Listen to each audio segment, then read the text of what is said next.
جو آدمی اپنے مال کی زکوٰۃ ادا کرے گا اس کے مال کی حفاظت ہوتی ہے۔ میں آپ کو ایک قصہ سناتا ہوں۔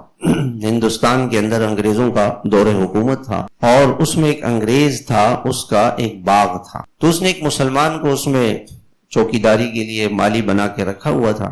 ایک دن وہ مالی دوڑتا ہوا آیا اور اس نے کہا کہ آپ کے باغ میں آگ لگ گئی۔ اس نے کہا نہیں لگی۔ وہ حیران ہو گیا۔ تھوڑی دیر بعد وہ پھر آیا اور اس سے کہا کہ شاید یہ سمجھا نہیں ہے کہ بھی آپ کا جو وہ فلاں والا باغ ہے اس میں آگ لگ گئی۔ اس نے کہا نہیں لگی۔ یہ آدمی آیا تو دیکھا واقعی اصل میں آس پاس باغوں میں جب آگ لگ گئی تو یہ دوڑتا ہوا اپنے اس مالک کے پاس آیا باغ کے کہ بھئی آپ کو بتا دوں کہ آس پاس آگ لگی ہوئی تو آپ کے باغ میں بھی آگ لگ جائے گی۔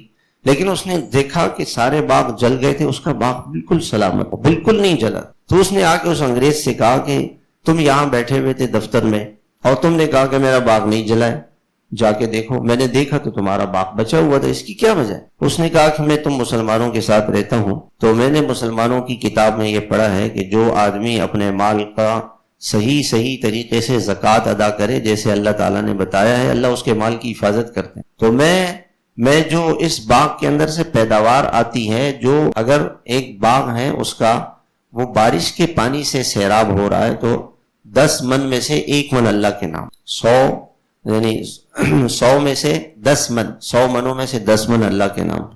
اور اگر کوئی باغ ٹیوب ویل سے چلاتے ہیں پانی، پیٹرول سے، اور وہ پانی خرید کر کے اس کو باغ کو کے پھل آتے ہیں تو 100 منوں میں سے 5 من ہے، وہ کم ہے کیونکہ خرچہ ہو گیا۔ تو کہا کہ میں ایسے ہی جیسے مسلمانوں کے اللہ نے کہا ہے کہ میرے نام پہ صدقہ و خیرات کرو، میں ایسے ہی کرتا ہوں۔